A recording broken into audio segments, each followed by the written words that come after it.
At 3:42 a.m., a private jet lifted off from Northolt Airport under complete radio silence. On board, Sarah Ferguson, Duchess of York, alone, shaken, and leaving behind a royal family reeling from the detonation of secrets no one was prepared to confront. The monarchy had seen scandals before, but never one like this. What had she said that made her a threat, and who was truly behind her sudden exile? Before we go deeper into what this really means for the royal family, make sure to subscribe so you don't miss a single update. The world awoke to whispers of her disappearance, but inside the palace walls, the silence was deafening. Sarah Ferguson hadn't simply slipped away, she had vanished with precision, shielded by a private security detail that appeared to bypass standard royal protocols.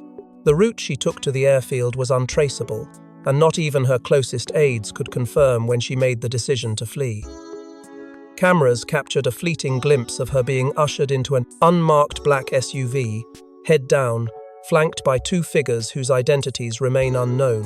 What followed was a media blackout that only fueled speculation, giving rise to theories of a calculated escape backed, or at least permitted, by someone high up.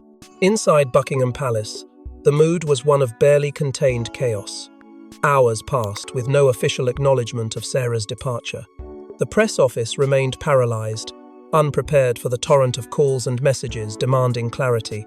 Rumours rippled through the palace corridors. Some claimed Charles was blindsided, others whispered that Queen Camilla had demanded immediate distancing. But one truth cut through the noise. No one saw this coming. And yet, somewhere deep in the machinery of the monarchy, someone must have known. There's no way a duchess boards a jet and disappears without triggering alarms, unless those alarms were deliberately silenced. What made the situation even more volatile was the uncertainty surrounding her daughters. Princess Beatrice and Princess Eugenie had no comment. Multiple sources suggest they were not informed of their mother's departure in advance, with Eugenie reportedly trying to reach Sarah by phone hours after her disappearance with no response. The royal sisters, often regarded as quieter players in the royal drama, were now thrust into a storm they hadn't prepared for, left to navigate a media frenzy while privately reeling from a betrayal that came wrapped in silence. But the true shock came when whispers emerged of what may have triggered this exodus. A leak, an interview, one that hadn't yet aired in full, but which insiders say contained enough explosive material to trigger a full-blown royal crisis. Footage had surfaced briefly online, showing Sarah speaking candidly, perhaps too candidly, about her time in the royal family, the pressures she faced, and the secrets she believed had been buried too long. Though swiftly taken down, that clip lit a fire across social media, igniting conspiracy theories and placing renewed scrutiny on the very institution she had once served.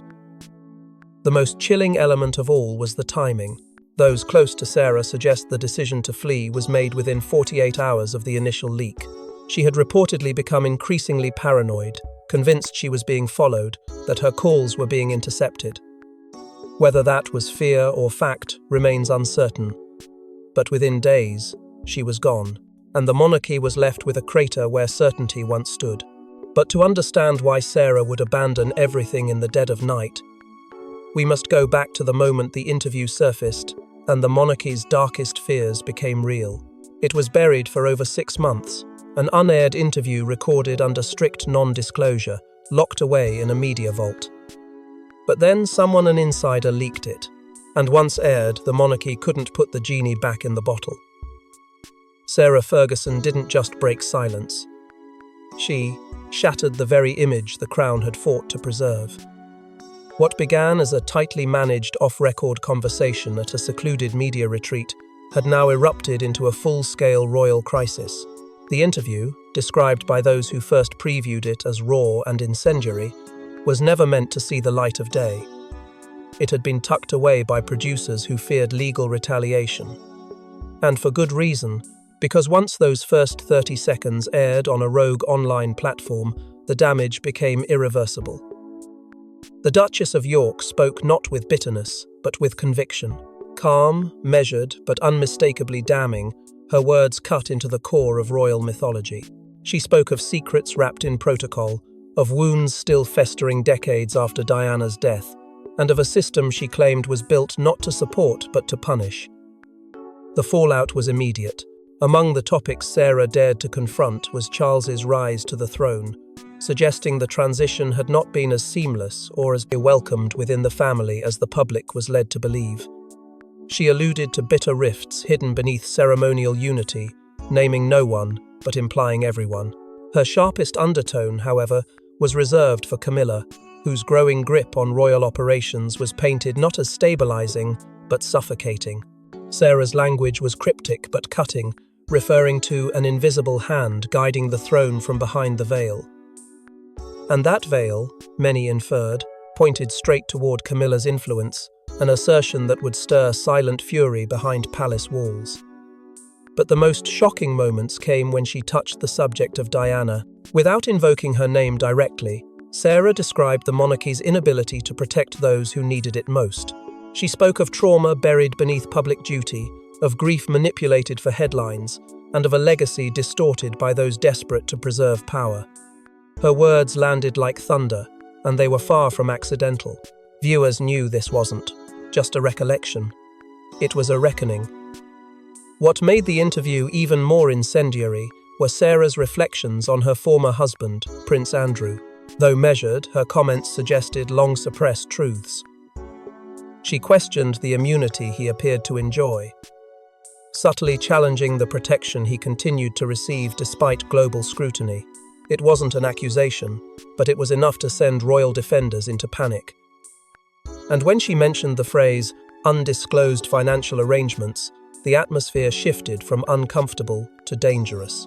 Because in that moment, Sarah crossed an invisible line. She hinted at the hidden transactions that sustained royal privilege. Within hours, the clip exploded across social media, spreading faster than the palace could respond. Screenshots, subtitles, and reaction videos flooded every platform. Traditional media, frozen by fear of legal consequences, hesitated. But the people didn't. The narrative escaped, and once it did, it ignited. Something deeper, a hunger to know what else she might reveal. Sarah had opened the floodgates, but those who watched closely saw something else. She wasn't speaking in full. There were hesitations, glances off camera, half sentences that trailed into silence, as though she was weighing her words carefully, guarding something bigger. But as the palace scrambled to contain the fallout, the true danger wasn't the interview itself. It was the fact that Sarah had clearly been holding back. Because someone else had the unedited tapes, the version the public saw was damning enough. But what wasn't aired was even more explosive. Hours of raw, uncut footage were handed over to a foreign journalist, anonymously suggesting that someone deep within the royal inner circle wanted Sarah silenced permanently. And they wanted her exposed first. It began as a ripple across a shadowy corner of the internet. An encrypted journalism network known for hosting whistleblower content received a file titled only with the initials SF. At first, it was dismissed as a hoax. But when the footage was decrypted and authenticated, the tremor became an earthquake. This was not the cleaned-up, slightly redacted interview that had already thrown the monarchy into chaos. This was the unfiltered, unbroken conversation that never should have existed outside a locked vault.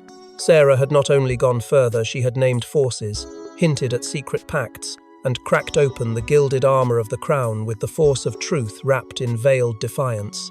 Among the most disturbing segments were Sarah's descriptions of coercion, unspoken but unmistakable pressures placed upon her and others within the royal family.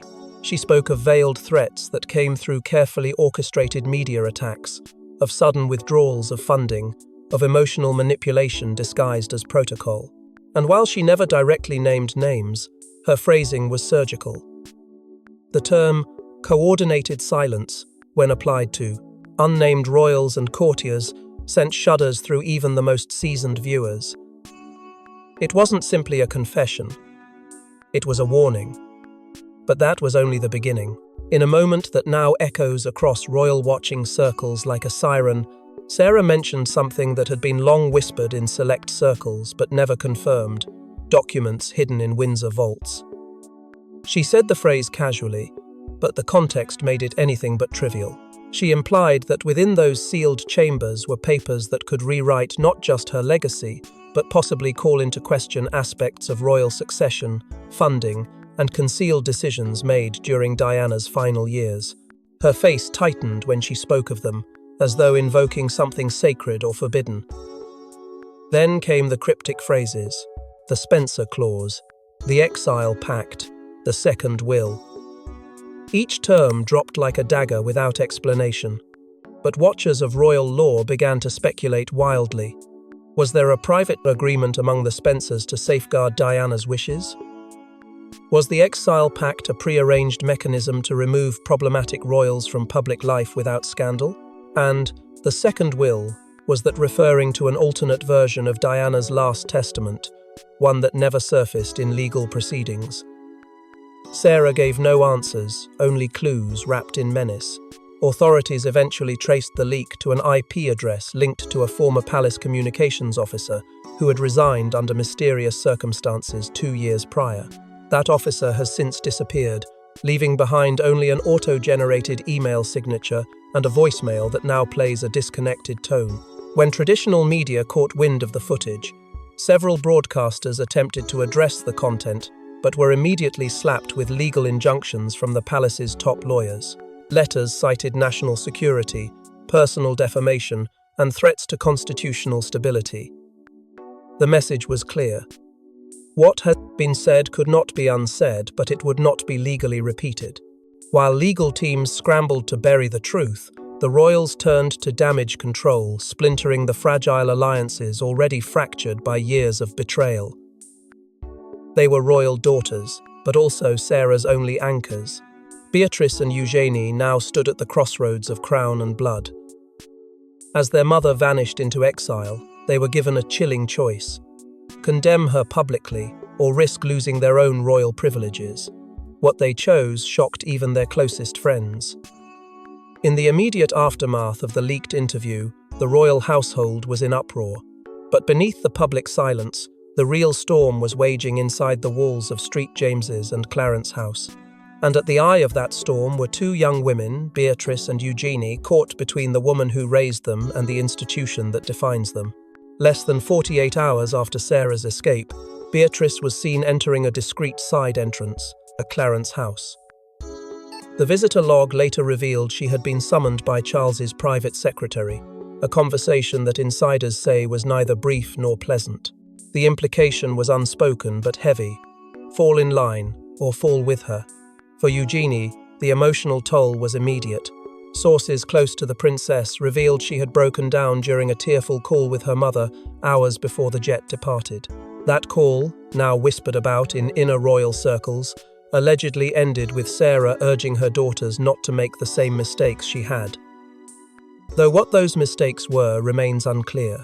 The plea was heartfelt, but it left Eugenie torn between her heart and her obligations, and the crown wasted no time seizing that vulnerability. Within days, both sisters were asked to prepare a joint statement. The language had been drafted in advance, sanitized, and dripping with protocol. But neither of them signed it, at least not at first. Behind closed doors, the sisters sought counsel not just from advisors, but from the few royals who still maintained a pulse of empathy beneath the ceremonial shell. Catherine was said to have met with Beatrice in private, urging unity but offering no clear guidance. Princess Anne, more blunt in her approach, allegedly told Eugenie, "The crown waits for no one, not even blood." The conversations were intimate, charged, and emotionally draining, and with every passing hour, pressure mounted. Would they side with their mother, or would they shield the monarchy? But the real tension broke when a quiet rumor began to circulate Eugenie was considering joining her mother abroad. She had cancelled appearances, she had stopped returning calls from palace aides, and most telling of all, she had been spotted at a known consulate location under heavy private security. While no confirmation emerged, the speculation alone sent shockwaves through the firm. Camilla, increasingly involved in controlling the narrative, is rumoured to have told aides that if the sisters defied the crown, their royal patronages should be stripped immediately. "No one stands above the institution," she allegedly declared. a line that drew both applause and unease behind palace gates. The sisters, once seen as peripheral to royal affairs, had suddenly become central figures in the crisis. Their hesitation spoke volumes. Their silence. And in that fragile space between allegiance and defiance, the monarchy began to fracture from within, because loyalty, when torn between duty and love, has a tendency to splinter. But the true royal panic ignited when Sarah's departure exposed cracks in the Crown's legal firewall and the re-emergence of a long-feared document. Buried in decades-old royal paperwork is a protocol few dare speak of, the Windsor Clause. Meant to silence rogue royals, it was last invoked after Diana's death, until now. Sarah's leak reopened the clause and triggered a royal protocol that could destroy reputations, revoke titles, and banish blood. The Windsor Clause had long been regarded as a mythical relic of the monarchy's shadowed past, a tool created in the aftermath of Edward VIII's abdication, wielded not with ceremony but with surgical precision behind closed doors. Originally intended as a constitutional safeguard to protect the institution from within, it granted the reigning monarch authority to revoke royal standing for any family member deemed in contempt of the sovereign family's privacy or reputation. Most believed it had been quietly retired, but with Sarah's exile igniting fears of institutional exposure, the clause was pulled from its resting place and laid bare on the king's desk. Behind the scenes, Charles moved cautiously. He did not consult the current legal team, but instead summoned a name from the Queen's former inner circle, a legal advisor once trusted with the family's most controversial inheritances. That meeting, conducted in secrecy, signaled something far more sinister than a symbolic reprimand. Sarah's revelations, both aired and unspoken, had shaken the monarchy to its core. Now, Charles sought to reinforce the ancient scaffolding that held the institution upright. If the Windsor Clause were to be invoked, it wouldn't just silence Sarah, it would isolate her legacy, sever familial ties, and legally distance the royal household from any fallout. But there was an immediate complication. The clause's wording, though vague, included stipulations that placed those associated with the target under indirect scrutiny. This meant that Beatrice and Eugenie, by blood and loyalty, were at risk. Their continued silence was being legally interpreted as complicity or defiance, and if Sarah were formally declared in contempt of the crown, her daughters could face the loss of patronages, titles, and funding.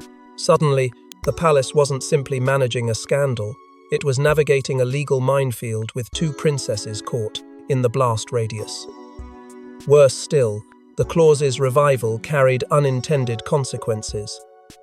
Its existence, once kept away from the public, was now being whispered among media insiders and constitutional scholars, and attention quickly turned to what it could mean for other royals who had departed under tension, most notably Harry and Meghan. The palace feared that revisiting this protocol could invite questions about why it hadn't been applied earlier, or whether the monarchy was selectively enforcing its silence. The legal precedent Sarah's situation risked setting could open doors no one inside the Crown's legal fortress was prepared to address. Outrage stirred within certain political circles as well. Questions were raised over whether the Windsor Clause, if invoked in modern times, would even withstand legal challenge under the current parliamentary system. Some advisors warned that using such a relic could spark a constitutional crisis. Others argued it was the only way to protect the institution from long-term reputational erosion. But with every internal memo, every redrafted advisory letter, the palace drew closer to a line it could never uncross. Still, behind all the maneuvering, one thing was clear. Sarah's exile wasn't just a personal fallout, it was a detonator. Her silence was now a legal commodity, her daughter's status a bargaining chip, and the Crown's hidden rules were bleeding into the public domain. And as legal threats grew louder, another front opened a hidden battle of influence between Camilla and the last royal Sarah ever trusted. In a stunning twist, the woman known as the monarchy's most disciplined figure, Princess Anne, refused to denounce Sarah. Behind the palace gates, she offered something far more dangerous: protection. And in doing so, Anne reopened her own war with Camilla, one that had never truly ended. While the royal family scrambled to shield the crown from the fallout of Sarah's exile and the escalating media storm, Princess Anne made a move that no one expected, but that, in hindsight, made perfect sense. With decades of service under her belt and a reputation for loyalty to duty above all, Anne had earned her place as the monarchy's steadiest hand. But what few understood was that her definition of duty had never aligned with blind obedience. And when Sarah's fate began tilting toward erasure, Anne acted not to save a rebel, but to stop an injustice that cut too close to her own history with the firm. In a confidential meeting with the Royal Legal Council, one carefully kept off official calendars, Anne made her position clear. The Windsor Clause must not be invoked against Sarah, and if it were, the consequences would be irreversible. Her stance wasn't just legal, it was personal. Anne and Sarah's relationship stretched back decades, to the early 1992s, when both women stood on the periphery of Charles and Diana's explosive collapse.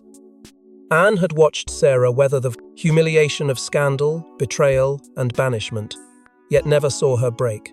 Their bond had been unspoken but enduring, rooted in mutual understanding of what it meant to survive behind the walls of privilege and protocol. So when Sarah became a liability, Anne didn't just defend her, she defied the machinery that had once almost destroyed her as well. Word of Anne's interference reached Camilla swiftly, and it hit like a lightning strike. The Queen Consort, already tightening her grip over royal communications, was incensed. Her fury, insiders say, wasn't just about protocol, it was about power. Anne's quiet authority had always been a thorn in Camilla's side. But now, she wasn't just resisting, she was obstructing. Key advisors who had been scheduled to finalize the statement condemning Sarah were suddenly unavailable. Briefings were cancelled, documents delayed. And behind it all, Anne's shadow loomed. Rumours intensified when whispers emerged that Anne had offered Sarah contact to a safe house in Europe arranged through an old friend from her military charity work. Though never confirmed, the leak alone was enough to send palace security into a frenzy. But what truly upended the narrative was a letter. Days after Sarah's disappearance, an emotional handwritten letter surfaced in the inbox of a prominent foreign journalist. It was addressed to Anne. In it, Sarah thanked her for standing where others bowed, and for reminding me that duty without conscience is just obedience in uniform. The letter, raw and powerful, spread like wildfire online, further complicating the royal household's strategy of distancing. Anne's actions did not go unnoticed internally. Her standing among certain senior royals wavered, but her influence with Charles remained intact and crucial.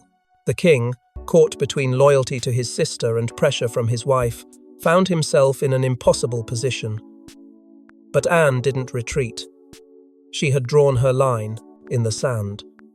And the monarchy, already shaken by Sarah's revelations, now faced an internal fracture between its most stoic protector and its most determined strategist. But as Anne shielded Sarah in exile, the woman herself wasn't hiding. She was preparing for the next strike and the release of a second, more dangerous confession. She knew her days were numbered inside the UK. So Sarah recorded a second, unfiltered tape, this one addressed directly to the people. No interviewer, no edits, just her, a single camera, and revelations that threatened to dismantle the palace's carefully constructed mythos. There was no polished backdrop, no carefully selected questions, no timed release. This time, Sarah Ferguson spoke without constraint or cue cards. The footage, just under 20 minutes long, was handed to a trusted foreign journalist, an old contact from her charity days, who then delivered it to an independent media outlet headquartered far outside the reach of royal lawyers. The timing was brutal. It came just as the palace was trying to smother the last flames of her first interview. And what Sarah revealed in this second recording turned those dying embers into an inferno. She began with a quiet statement. But within seconds, her tone shifted raw, deliberate, and resolute. Her first bombshell was the mention of a sealed will connected to the Queen Mother. A document, she claimed, that had been locked away not for reasons of privacy, but because its contents could disrupt the accepted narrative of inheritance and internal power flow. She did not reveal the exact contents, but she made clear it held implications for lineage, legacy, and the deliberate rewriting of royal memory. The existence of this will had long been speculated among royal insiders, but Sarah's confirmation, delivered in such stark terms, forced those whispers into the global spotlight. Then, with a calculated pause, she accused a senior royal unnamed, but heavily implied, of manipulating funds connected to the Duchy of Lancaster.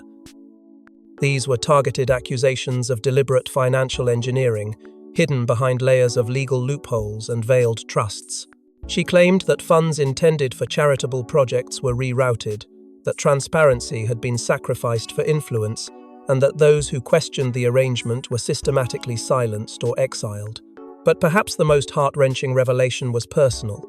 Sarah disclosed that her marriage to Prince Andrew had been controlled from the start. She painted a picture of a union negotiated in part for optics and obligation, driven not by love, but by institutional convenience. And when that marriage collapsed under the weight of betrayal and scandal, she claimed, the royal family did not step in to help, they stepped in to contain. Her suffering, she said, was collateral damage in the pursuit of protocol.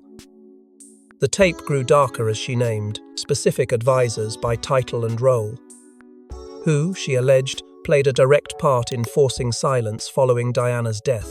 They feared what she might have said, Sarah declared, and they feared it even more once she was gone. It was a moment of pure defiance, a direct challenge to the very infrastructure of secrecy that had protected the monarchy for generations. And then, with an almost unbearable finality, she ended her statement with a line that now echoes through social media, newsrooms, and royal halls alike. Let the truth out. I'm not the last who will speak. The monarchy scrambled to respond, but it was too late because Sarah's disappearance had inspired a new wave of resistance inside the royal circle. Behind palace doors, murmurs grew louder. Former aides, junior royals, and long-time staff, those who once kept secrets, began asking questions. One by one, the silent circle formed, and if they spoke, what they knew could destroy not just reputations, but the monarchy itself. It began with whispers that turned into phone calls that turned into encrypted emails. People who had once taken oaths of discretion, people who had served the firm loyally for decades, began to break their silence not out of vengeance, but out of fear. The royal institution they had devoted their lives to was no longer recognizable, and Sarah's exile had triggered something deeper, a mass awakening of suppressed conscience.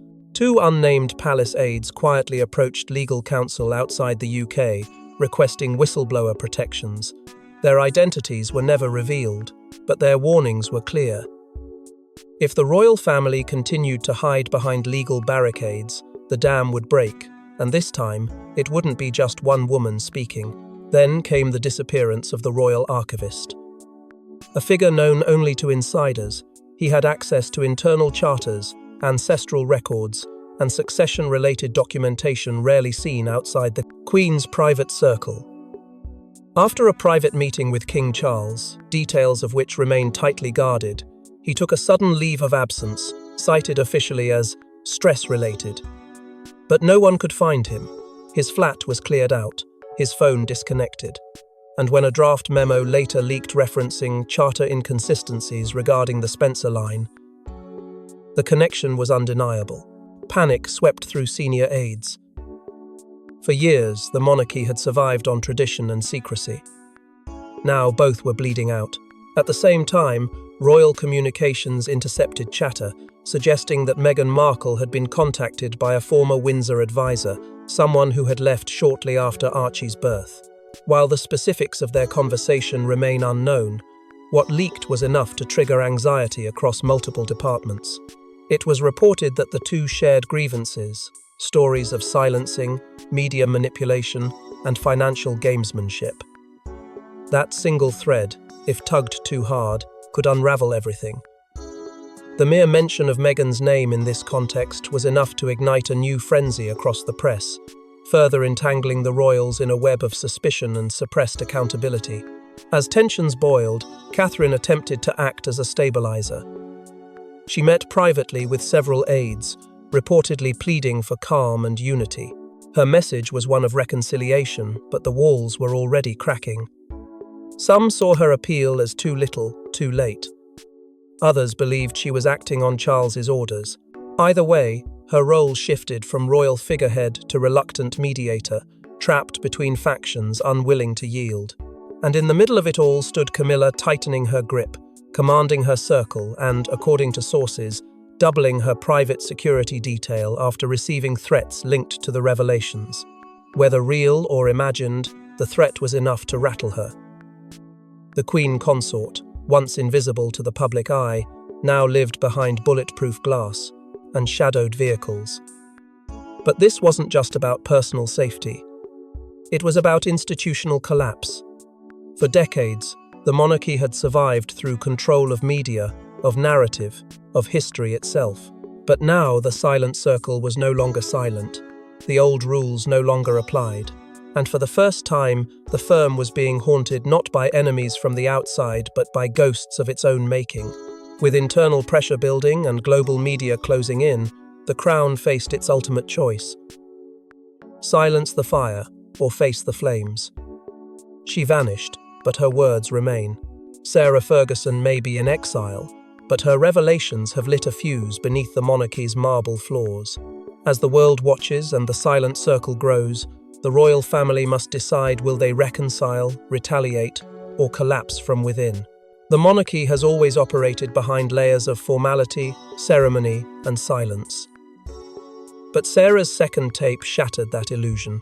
And now, with public opinion tilting, global media dissecting every move, and internal alliances fracturing by the hour, the pressure on King Charles is becoming unbearable.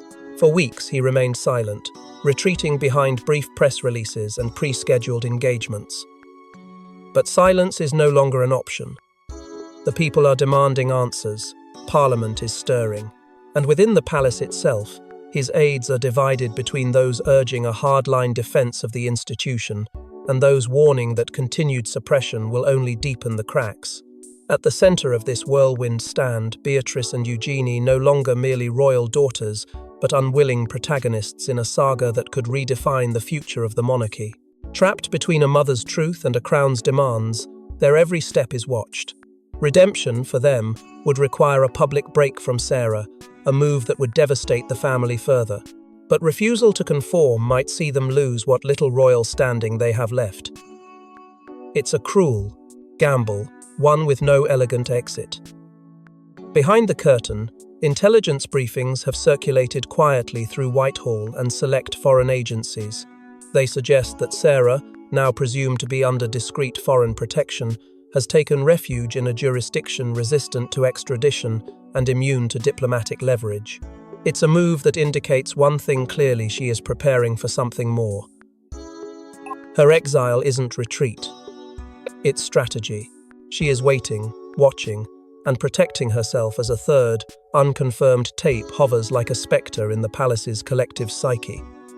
The existence of this tape remains officially unverified, but insiders claim it contains what Sarah refused to say before: names. Not hints, not implications, but names. Amid the turmoil, Princess Anne is rumoured to be quietly stepping back from several public duties. Though no formal announcement has been made, her absence from 2 high-profile military engagements has not gone unnoticed. Some say it's protest, others call it exhaustion. Either way, her silence speaks volumes. Without Anne's moral gravity, the monarchy risks drifting into a dangerous vacuum, where no voice carries enough authority to unite the factions, tearing it apart from within. In Parliament, voices once hesitant now speak louder. Debates on constitutional reform, royal oversight, and financial transparency have found new life in committee rooms and press columns. What was once whispered in private is now being said on the record. For the monarchy, this marks the end of containment. What comes next, change or collapse, will depend not on tradition, but on choice. The firm has weathered storms before, but never like this.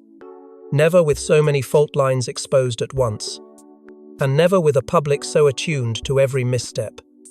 the Queen Mother's Will, the Windsor Clause, the Exile Pact, the Silent Circle. Each piece is part of a puzzle Sarah Ferguson never meant to finish alone. And now, with a potential third tape looming, the royals have reached their inflection point. There will be no return to silence, only forward into reckoning or reform. Before we go deeper into what this really means for the royal family, make sure to subscribe so you don't miss a single update. Thanks for watching. Please don't forget to like and subscribe, and we will see you in next one.